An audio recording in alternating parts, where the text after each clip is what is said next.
That's how I clicked it. Oh. So yeah, good afternoon. I'm just going to move my screen around. I'm Martin Lyons. I'm currently sat at an event in Balmoral in Northern Ireland. So hopefully this tech all works, but we should go for it. So I'm going to share my screen. So everyone can see that? Yep, lovely. So nature-friendly farming, improving your farm bottom line, all about running businesses and the biodiversity and carbon footprints of our farms. If you can all possibly take a picture of the QR code, there's a little questionnaire sort of asking some questions around ready for the next session around nutrient management. So I shall leave that sitting there for a minute, or you can just go onto the website. And if you have chance to fill those that questionnaire in either now or later on today, that'd be really useful. Has everyone taken a picture of captured that? Yep. And I don't know if it's possible to put the slide into the chat box. I can't do that from here because that'd be asking too much for me. But yeah, so there's some questions in there, and it's getting ready for the next session and just about talking about nutrient management, your current practices, to give us some idea of what level of thinking people are already in. So I'll move on to the presentation I've put together. Please, if you've got any questions, ask as we go along. If not, we'll get to the end and then there's an opportunity for Q&A. So in the past, the focus was mainly the focus of what we're producing from the landscape is changing, and so is the funding.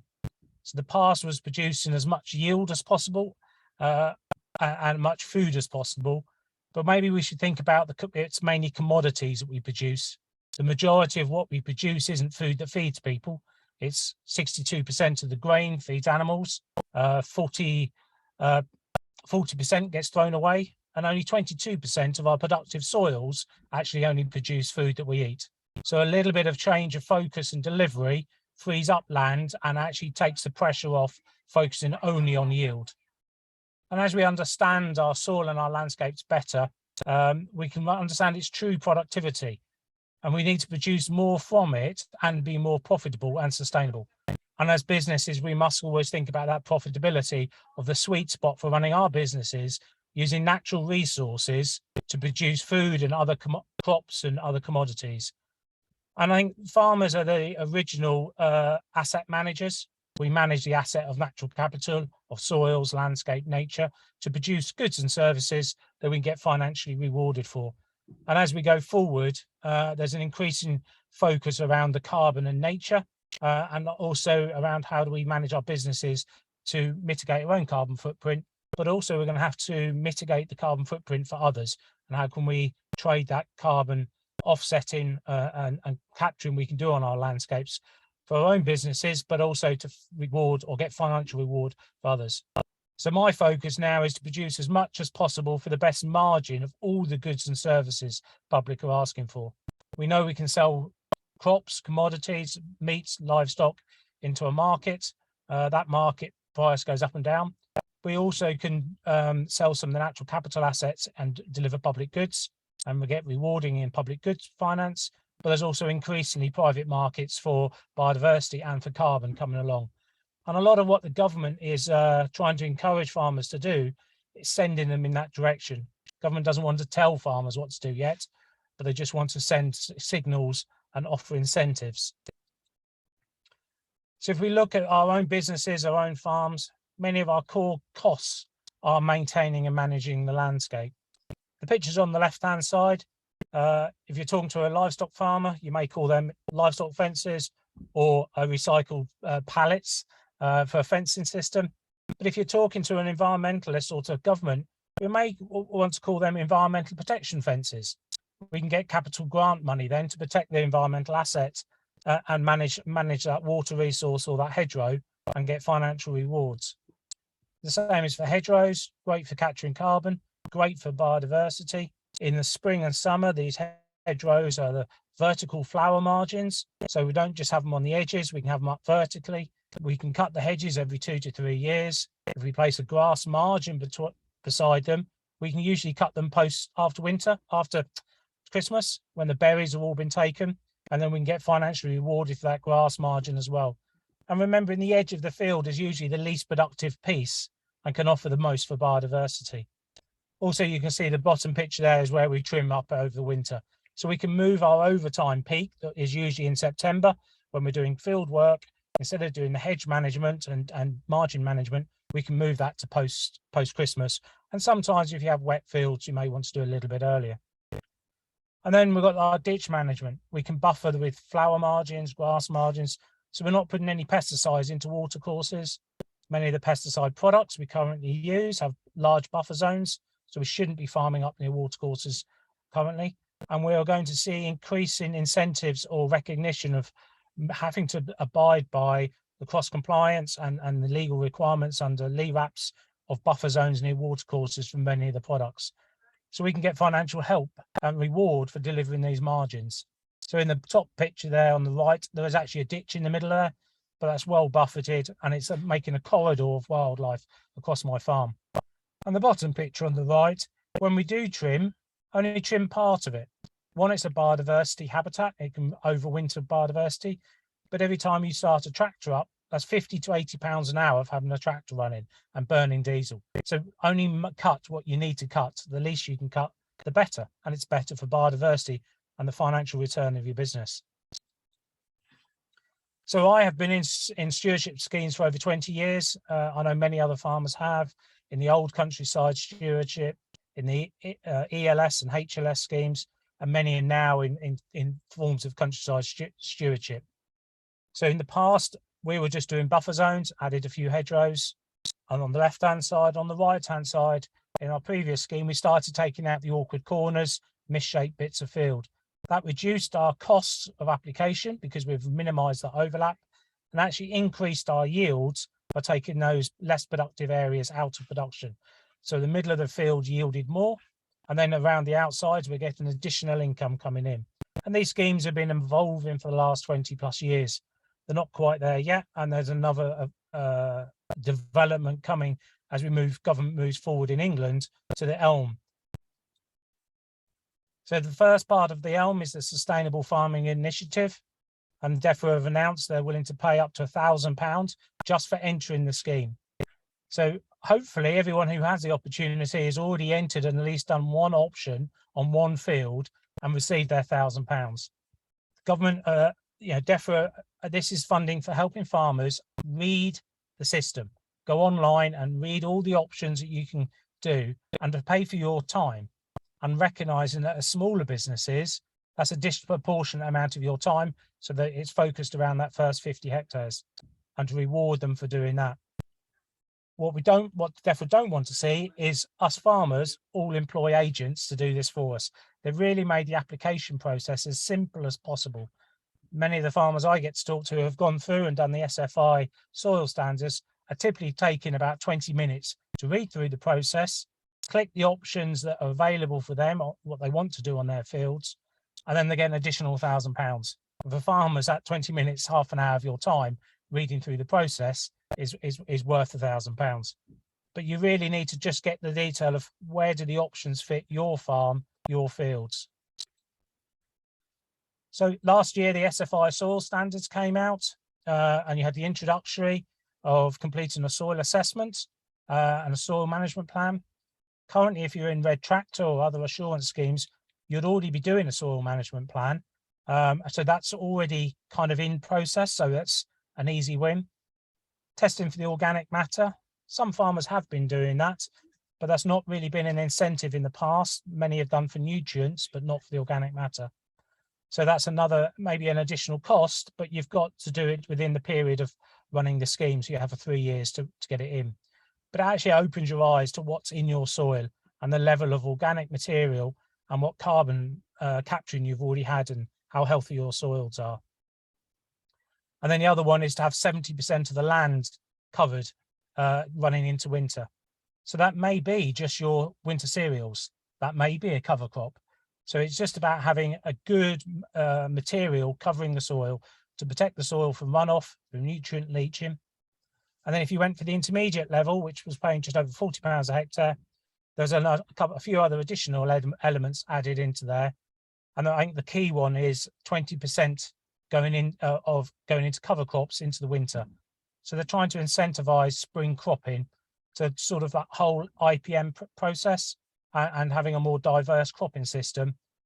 And also you're meant to incorporate organic material into your ground. And that just basically means chop your straw if you're an arable farmer, or introduce some manure if you've taken the straw off your farm. So it's really, I think, quite simple steps that farmers can do. And then as we go forward, these standards will change and improve. And there'll be an announcement coming out soon where they may have to refocus these in what they're doing. But for our own business, I think we're receiving £12,000 for doing all the intermediate level across all the fields I can do. And that's paid quarterly. In the old schemes, you were paid annually after you've done the activity. Now you're getting paid quarterly. So those values are already dropping into people's bank accounts. So the SFI, existing SFI holders can add these standards alongside other activities they're already doing. And then these other new standards are coming out shortly. And I can't see that top one because so I've got a line across my screen. So you got the integrated pest management standard that's coming out, nutrient management standard, arable horticultural land standard, an improved grassland and lower input grassland standards. So there's a range of options for doing different things that will be coming out shortly. I understand that in the next couple of weeks we may have an announcement from DEFRA what will be available in the forthcoming year, ready for summer application. And it's really about incorporating these standards into what you're already doing or what you could do going forward. So I'm going to have to stop sharing for a second because I've got a line across my screen. That's better. So you've got the hedgerow standard that will be coming out, and these details may change. This is all provisional, kind of what they've already come out and said, but there may be more details coming out in a few weeks. So I'll just give you a bit of caution. But they're talking about paying farmers £3 for 100 metres for assessing and recording the condition of hedgerows. So what kind of condition are they in, what kind of height, and what kind of length they can do to help farmers sort of think about gapping up or improving the management of the hedgerow. Yeah. Hang on 2 seconds, I've just got to move my vehicle.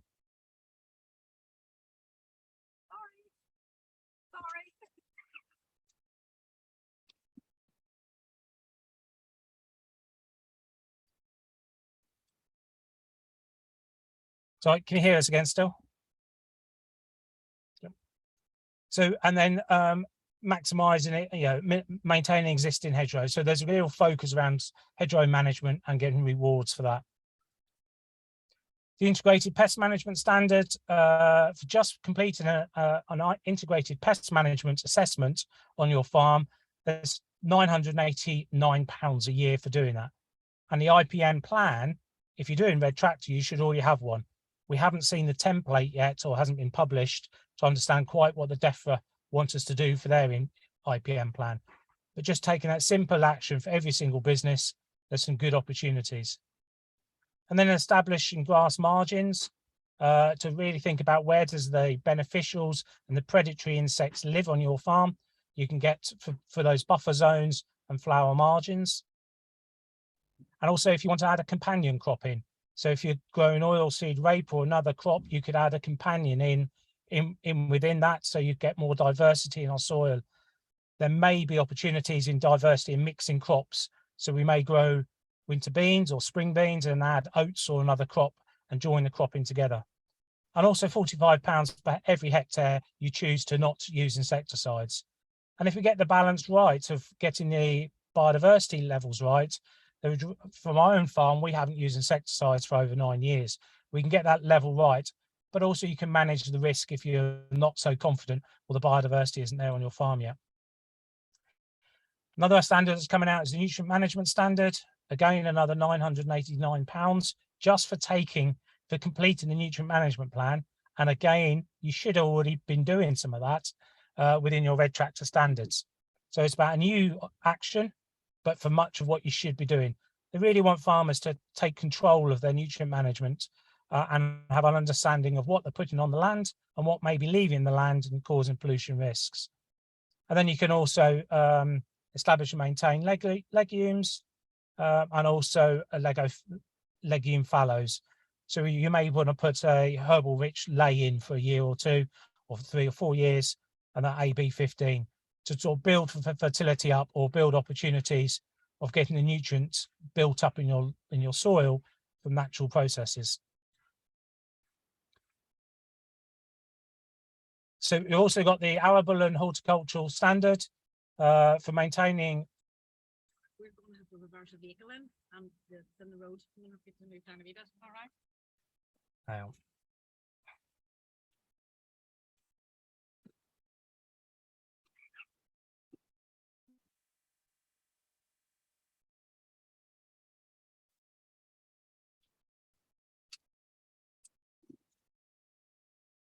Sorry about that. I've obviously parked in somebody's way. So you maintain grasslands and provide winter bird food mixes, so wild bird seed mixes, and establishing those buffer zones beside watercourses of 4 to 6 meters. So there's a low input grassland standard that's coming forward, and incentivizing and managing grasslands for biodiversity, for species richness, and also for reducing nutrient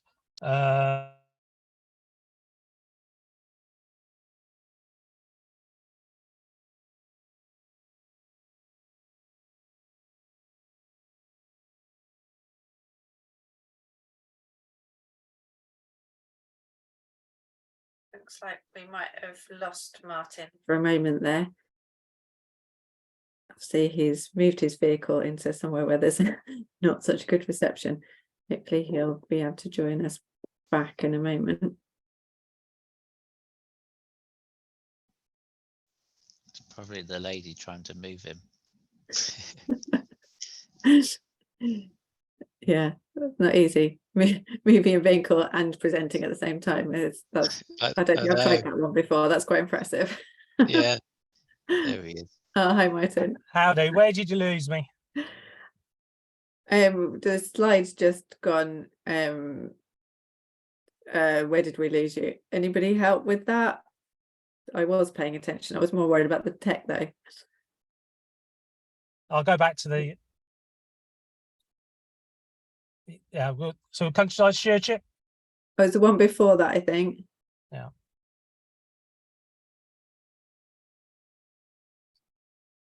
So we've got low input grassland. So they're trying to incentivize farmers to have a more diverse grassland swath, more herbal rich and flowers, and move away from using fossil fuel based fertilizers and really sort of focus around that low input system. We also then have got the countryside stewardship options, which are currently available. Under ELM, there was going to be SFI, local nature recovery, and landscape recovery. And what's the mid-tier piece or the middle piece will become from local nature recovery to countryside stewardship. They've recognised they already have a scheme that works really well. Why go and create another level of bureaucracy or details we've got to test and trial and work out? So countryside stewardship applications are open now until the summer, and that will be that continual mid-tier availability of funding. And within that, they're sort of really encouraging farmers either to roll over their old agreements or take a whole farmed approach in delivering the wildlife. You've got the countryside stewardship, the mid-tier, the higher tier, and the wildlife offers. So if you're a mixed farm, you can take out certain mixes and elements to create a scheme. If you're an arable farm, you can just do some wildlife offers, or if you can do a mid-tier where you take a more bespoke approach to the individual things you want to do that tailor your farm and your fields. And then if you're lucky enough to be into one of the more species rich or triple SIs, or have a feature that's on your farm that is really special, you can go into the higher tier and you really have bespoke agreements, and you really need a England officer to support you in delivering that larger agreement. One of the key things around the countryside stewardship is to focus around the capital grants. There's significant amount of funding in helping you contribute and paying you for the outcomes that you may need to see. So that may be covering up slurry stores, rainwater harvesting, washdown facilities, spray filling areas. So if we look at our own individual businesses, what is the most pollutant, hazardous, environmental hazardous area we have on our farm? We will need to improve that going forward. So let's look at where we can get some grant money to come in and reward some of that activity. And the typically is around 40% of the cost of doing it. But if you're doing your own labour and get it, done a bit cheaper, you can actually get significantly more rewarded within that. So the key features are in those capital grants are the boundary features, trees, orchards, water quality. So slowing water down, preventing nutrients entering the water courses, building filtration systems in, settlement ponds, and a whole range of activity. Around air quality is how do we handle and store manures and fertilizers, and how do we improve that? So there's regular lists of all those capital items that you can apply for within the capital, but also the one-off funding. And the natural flood management is the number 4. They're really trying to focus around how can they help land managers take a landscape approach for managing flood management for their own farm, but also for the community around it. And there may be additional finance available from insurance companies and natural capital markets and water companies also to contribute to stack in those benefits around that flood management. And also, if you're already in countryside stewardship, it was £10,000 a year capital grant applications. So if you want to stick some additional hedgerows in, some additional hard tracks where you have a dirt track, some hard concrete where you have an area of pollution risk, they've just increased the capital grant allowance, so you can get more money coming in to do more action on your farm. So it's about paying you for the things that you're going to have to do anyway, and they're offering the finance there to help you do that. So just touching on sort of why I think this really works and why it really matters. And for me, I'm really trying to use nature and biodiversity as an asset within my landscape and stack it up. So this is a trial we were involved in with PGRO. We were Farm A. This was a spring bean crop, and they're looking at weevil damage and where you have legumes within margins around the outside. Field B, Farm B, was a leaf demonstration farm, so we know it really is a good farm doing a range of actions, but it still occasionally used some insecticides. And Farm C was what I would call a traditional farm, very little habitat on the farm, and quite regularly used an insecticide application. We haven't used insecticides on our farm for over 9 years now. We were seeing 6% bean damage in the spring, and Farm C was finding 23%, and they were using an insecticide application. When we come to sell the beans, we had 11% damage, and the conventional farm had 23% damage. We were able to sell ours for human consumption, gaining a 60 to 80 pounds premium. The conventional farm didn't. And if you look at the image on the right-hand side, Farm A, which is us, had 2/3 beneficials in our landscape, and the other two farms had 2/3 to nearly 3/4 of pests in their landscape.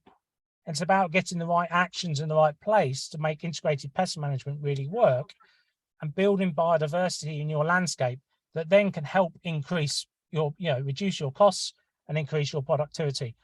And this is the kind of thing government is trying to incentivize through the actions they want to pay farmers through the SFI and through ELM. And another trial we've been heavily involved in was about enhancing the environment features across the farm landscape. Control farm, business as normal, a typical allowable system. You got to the end of harvest, you cut your ditches, you trimmed your hedges up, very little biodiversity within a landscape. The treatment 2 was just the biodiversity elements, a typical countryside stewardship scheme, a few items around the outside of a field. But what they noticed in small fields, that worked really well, but in a lot of big arable fields nowadays, there's a long way between the habitat around the outside and the crop in the middle. So they did some trials and found out most creepy crawlies travelled between 20 and 60 to 80 metres, apart from those that flew that can go a bit further. And they worked out roughly approximately every 100 metres is a good place to have biodiversity. So if you have large arable fields, bring those strips into the middle of the field, and that improved your biodiversity, your predatory insects. So the treatment too, as you see there, is that piece around the outside. So this was a net yield benefit across all cropping. So flowering crops like beans, peas, oilseed rape, but also cereals. And if the margins are within 100 metres, so small fields are outside, big fields you need an extra in the middle, 18%, nearly 18% yield benefit by having that. It really nature-based integrated pest management schemes delivered on your farm. So we can really tie up the actions government want to pay you for managing the assets you're currently not getting rewarded for, that biodiversity, those headlands, the hedgerows, the ditches, to also adding biodiversity elements in flower strips, grass margins that really add to your business bottom line and really sort of add to your the biodiversity. The government have strong targets of halting nature's decline by 2030, and these actions should really help doing that. So on our own farm, this is what our interpretation of what I've gone and done to our farm. We started it last year, and it really kicks off this year. So all of our fields, we're a 30-metre sprayer or fertilizer application. So we've split all our fields down to 90s or 120s. I did 120s because that was 4 passes, so it's up and down twice. We end up back at the top of the field. If I did 90s all the time, I was at the wrong end of the field. And in my head, that didn't quite make sense. So then also where we don't have widths of a tram line, 30 metres, we've taken those out of production. And we know we have awkward corners, wet areas in fields, and various other things going on. And we have some fields in poor health through either weed management or for soil management, and we put them into herbal lays.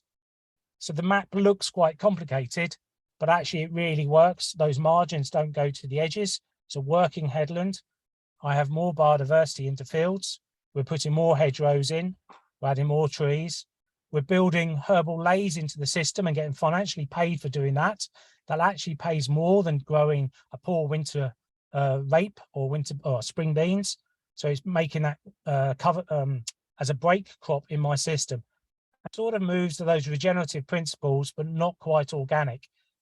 So this scheme across our farm in the next 5 years, we've got over £250,000 coming into the business in delivering natural capital outputs, public money for public goods, also delivering some of our hard roadways where we have dirt, concrete in some yards that we know we're going to need to do to improve our environmental footprint and biodiversity going forward. And all of these actions are also helping me reduce my carbon footprint because there's more habitat and green manure, green features that will capture carbon.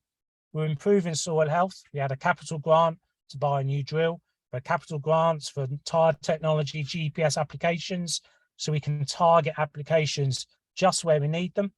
And it's about stacking it all up and really taking a whole farmed approach of how do we bring as much revenues in, but also help deliver reducing our carbon footprint, but also the biodiversity targets on our farm. So that was the last. I'm just going to whiz back to the original one.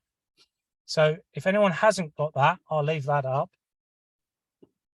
If I exit, I'm going to say I'm really keen to open up for questions and see what people think.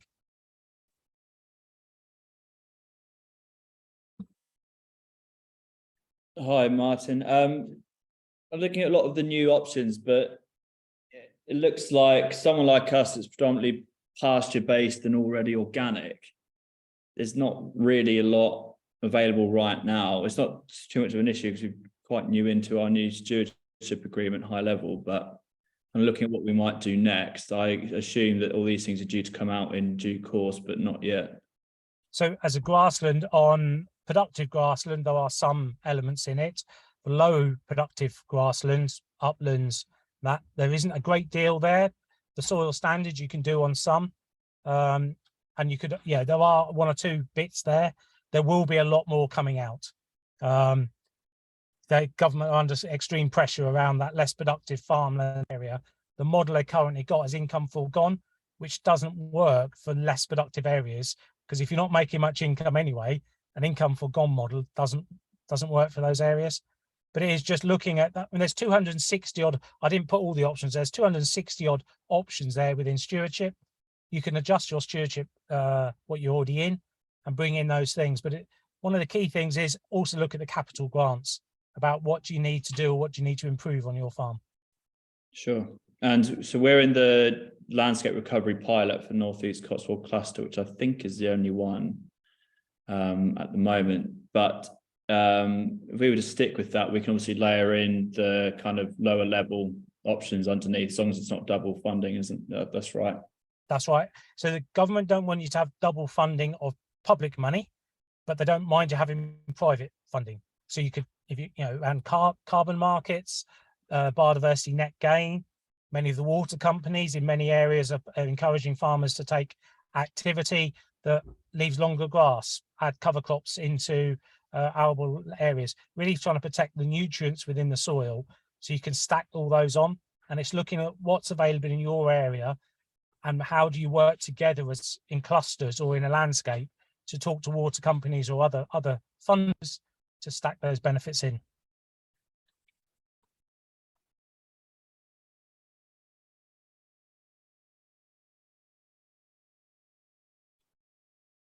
Anyone else? Because there's anyone else got any questions? Because the other one I didn't put on there was about the productivity grants. Every year, at least once a year, they're coming out with this grant list of all the different tools and machineries you can buy. The challenge will be going forward once BPS has gone is the cash flow, because if they're only going to give you 40% of the item, so but you've got to fund the other 60%, but also buy it, pay the VAT, then put the claim in, which is, I think, is going to be the most challenging thing going forward for many businesses. And after this year, most people have got, well, you've got 10 days left or whatever it is to do your BPS application. And then after the end of this year, BPS is disconnected from the area.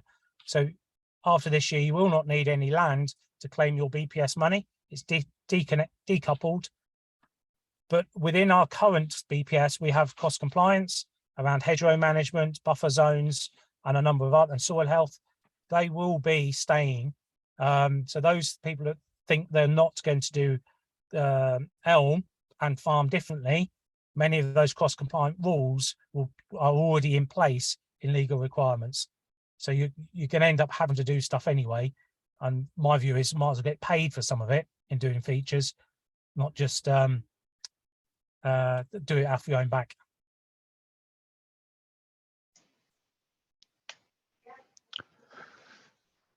Hi, Martin. I've got a couple of, well, just one point. Yeah, I thought it was a great presentation, so thank you.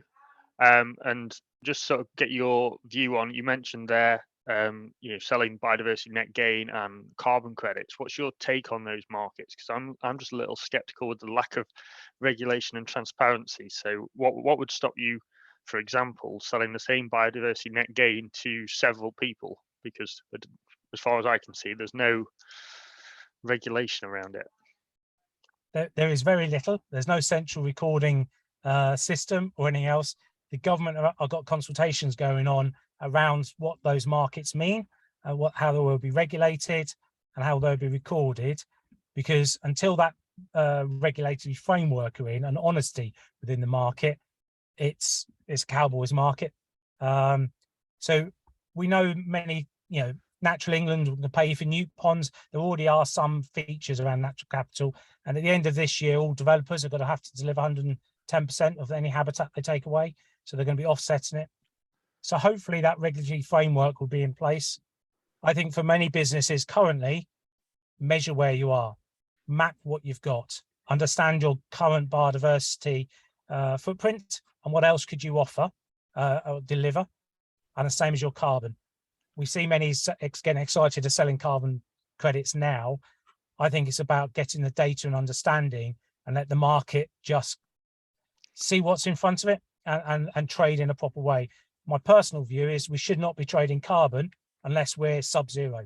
We need to get our own house in order first and be net zero or below and trade the carbon. We know many of institutional landholders, supply chains, supermarkets, Nestle's are looking to transfer their scope 3 emissions down the supply chain to the farmers to capture that ability with it that farmers have to harvest, carbon from the atmosphere and put it back in the ground. But there's no framework and standardization. But we will see that pretty soon. Government, but the other thing was we don't want it just in the UK. Well, we have devolved governments all doing different things. I'm in Northern Ireland today, or this week, they're doing a different set of standards. I've been talking to European farmers and talking to New Zealand farmers. They are also going to have some carbon measuring and biodiversity and measuring. How do they also have it doing the right thing? And the New Zealand farmers are really concerned that they are going to be taxed very soon around their methane emissions from their livestock production and their biodiversity impacts. So they will be charged in New Zealand, but if they send their product to the UK or into Europe in a few years' time, will they be charged a second time because the standard's different? So there's going to have this big conversation, and it is happening behind the scenes, but we need a global matrix and so we're all on a standardized recording system that we will have to trade internationally with some food products because they produce things we don't, or we will have a weather impact and need to trade in different ways. So we do need that standardization, and I'm fairly sure it's coming pretty quickly. Yeah, thank you for that. I'm not just trying to be difficult. I do think it is where it needs to head. It's just where we draw the line. Sort of, I always think of the example, if you farm fairly carbon intensively for the last 25 years, and then all of a sudden you've headed down a regenerative path and you're carbon negative, well, where are we drawing the line? Because you've got a long way to offset what you've previously admitted. And I know we're not going to get anywhere if we keep looking backwards. And I think your point's exactly right, and measure where we are and heading forwards. I think it's going to be interesting how this market develops over the next 10, 15 years. The market got to develop around truth, around soil sampling fields, data collection and data management. I've seen some schemes where they're just talking about a computer modeling. Well, how do they actually know the truth, what's in the field? We've scanned some of our fields, and the difference across one field really opened my eyes. So how do we sort of make sure the right things happen in the right way? And I think the biggest concern for me is those that are farmed in ways that have mined carbon out of their soils, in theory, have the biggest opportunity of putting carbon back in because the level of increase can go higher. Those that have done the good management in the past need to be rewarded for maintaining that and that ability that's in their soil already. So how does the market pay for capturing and putting new in, but also for maintaining? And that's not clear yet of how that framework will work. Are they talking much about how these baselines should be taken? Because, there's probably plenty of farmers out there that have been taking, organic matter or whatever readings for decades. They've probably not been taking bulk density readings. They got no idea. Actually, the figure they've got on their carbon content of the soil is completely irrelevant and inaccurate. Or if you'd taken your samples last summer in that drought, then the carbon levels in your soils would have been significantly lower than the previous summer when we had lots of rain. Yet they're the same soils, the same farms 12 months apart, and there's just such a huge swing. The problem is that people operating in that market probably don't understand that, and a lot of them probably don't care. So I think that's the point. It's not just the standardization of how the market operates, but it's the standardization of, I guess, identifying, the amount of variables in these baselines. And we all know that the different carbon labs and calculators, whether you're doing kind of the more traditional carbon tests or the kind of agri-carbon meter deep cores, like you're going to get such a huge percentage swing in those readings. I think really the smartest thing to do is to, as you say, to take those readings and baseline it and keep a consistent reading. And for farmers, especially if you don't own the land and you're a tenant, you really want to be wrapping that carbon footprint up in the product that you're selling, not in your carbon credits in your soil. You should be selling low carbon beef, low carbon whatever, and getting a premium for that. I would also say you want to wrap it up into your tenancy, because if you're going into soil that is poor and you've improved it, or if you've maintained and improved it, surely you should see recognition for that. But also if you've depleted it, same as nutrients. If I go onto a farm I rented a farm a few years ago that I was told was really good, and the indices were all noughts and ones for phosphate and that. So do I, as a tenant, put them all up to 2s, or does the landlord contribute that because he allowed the previous tenant to mine the farm? And the carbon's got to be the same. So we're going to have field scale testing within tenancy markets, because you've got to be rewarded for maintenance, minimum, and improvements. We are seeing a lot of carbon traders are in it just for money. They want to make the simplest, cheapest matrix to earn themselves the most amount of money. So we need, careful what you go into, but we need to measure now with something, but we don't know, but something's better than nothing. At least you have an understanding of where you are. In Northern Ireland, they're rewarding all their farmers. They've standardized their recording and getting all farmers to measure their soil.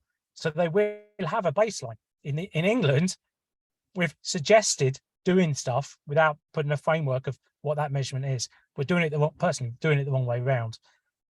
But as farmers, we can take ownership of it and at least do, recognize the limitations of whatever test you want to do, but test something and understand where you are. And you can test again in a few years' time in similar weather conditions, because as you said, wet, dry, cold, whatever, you should see some benefits, hopefully.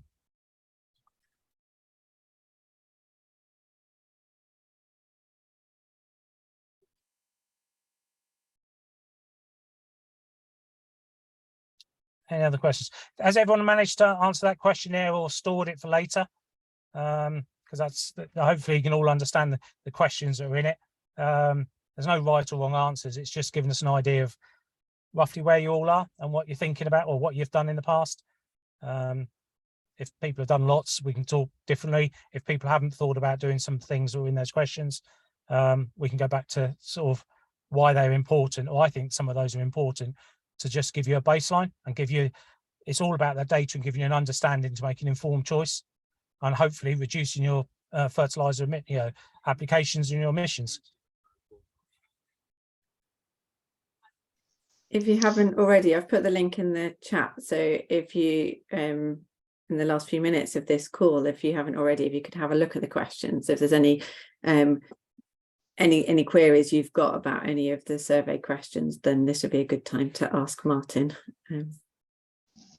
Yeah, Martin, I was just wondering really, how often are you able to analyze your soil? Obviously, it can be quite a costly thing to do, and that does, part of the thought process of, or the limiter probably on how much we would possibly do. But yeah, and are you using sort of newer technology, some of the sort of spectral analysis or anything like that to do it? So we, depending on what you're testing for, it's every 5 years. So soil organic content, baseline nutrients, and then we each spring we're doing nitrogen down to depth of 90 centimeters and 90 centimeters down into 30 centimeter profiles.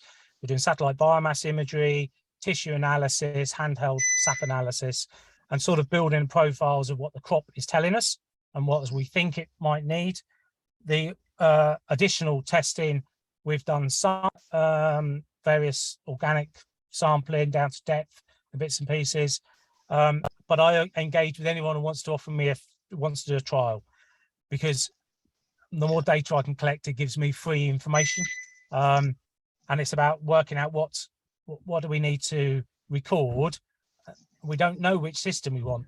So the more people I can have on the farm taking recordings, we have 5 different carbon trials going on at the moment. And it's fascinating. And some of that is for like Nestle's and supply chains. Some is around in the economics of it. The fascinating is they're all doing different systems and different recording. And some of the data is really fascinating in just the difference and what will happen in another few years' time when they compare farms together with the data they have. Yeah, cheers, thank you. Yeah, because that's similar for us, because we've got a few different carbon accounting comparisons going on, it seems, with milk, if it's milk buyers or other buyers, and we're sort of using that, I suppose, to see how it pans out. And that's one of the things I think is great about this project and there's some others. It's about how do you help put truth to farmers around how does it actually work on the ground, actually truth test some of it, so the farmers have the ability to have the information to call out some of the greenwash that's going on. Because I think many of us, the more we've gone down this journey, the more your eyes open and actually how more challenging it is, because what you thought was the road you need to take, you need to divert on another path, and then it's a motorway, then you're into the spaghetti junction. There is so much going on. This project, and I know and some others I'm involved with, I think it's really fascinating, and the journey's going, and the information that will give farmers to actually baseline themselves and do some comparisons and actions and help other farmers in the future accelerate their delivery, because that's what we're going to have to do, is really power up farmers to take quick actions and know what steps to take while they collect the data, not wait for all the data before they take the action. Yeah, cheers, thank you. Sorry, I missed some of your slides because the storm hit Gloucestershire, but obviously not Tilly yet by the looks of it. But thank you very much. That's all right. I wondered if that was your problem, Matt. There was some pretty serious thunder going on here and black skies, but connection was still here. Yeah. So any other questions anyone wants to throw in, or anything else you want to talk about? But just to say that there will be an announcement in the next few weeks. There's a farming summit next week. There'll be some bits around Prime Minister's calling a load of farmers and organisations together, and I'm fairly confident there'll be an additional announcement around what the schemes will look like. And there also the roadmap they had for the SFI. A lot of it wasn't going to come out till 25, 26, and the same as this year, they've brought 3 new standards, or 3 standards forward a year, and next year they're going to bring even more forward. They know they've got to accelerate and give farmers the options of all farms to have equal opportunity to get revenue streams in for delivering the public goods, and in a slightly different approach, because sometimes just paying for an action doesn't work, because they need to look at a whole systems approach, because one action doesn't always deliver the right rewards for the right outputs for nature.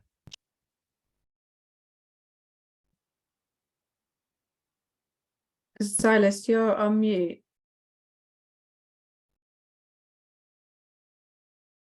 Or unless you weren't talking to us.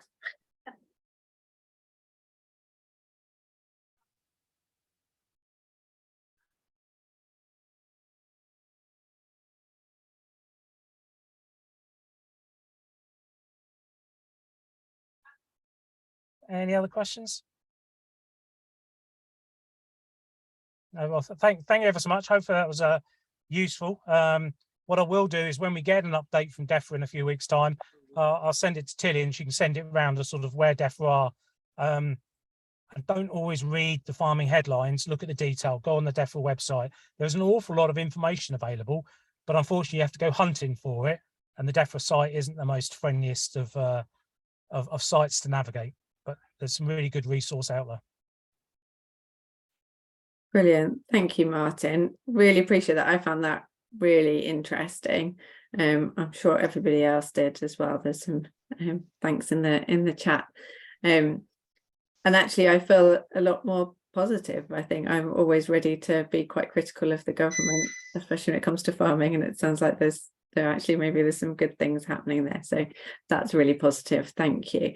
Does anybody have any questions about the survey, the nutrient survey? Is everybody okay answering that? I haven't got access to the back end at the moment to see if anybody's completed it. Has anybody got any questions about it? All okay? Yeah, no, it's easy enough. Good. Perfect. That's great. So I think Kate's organising. Kate's on jury duty this week. She's organising the next meeting, but I think it is the next one, is it, Martin, that you're talking about nitrogen and nutrients? So that's where this survey will feed into. So we really appreciate you filling it in. It will make it all the more relevant and useful for you, having that information.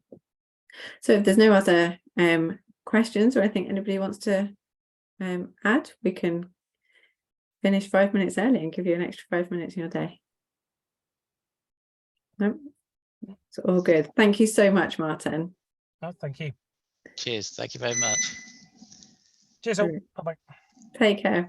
Enjoy the rest of the show, Martin. Thank you. Bye.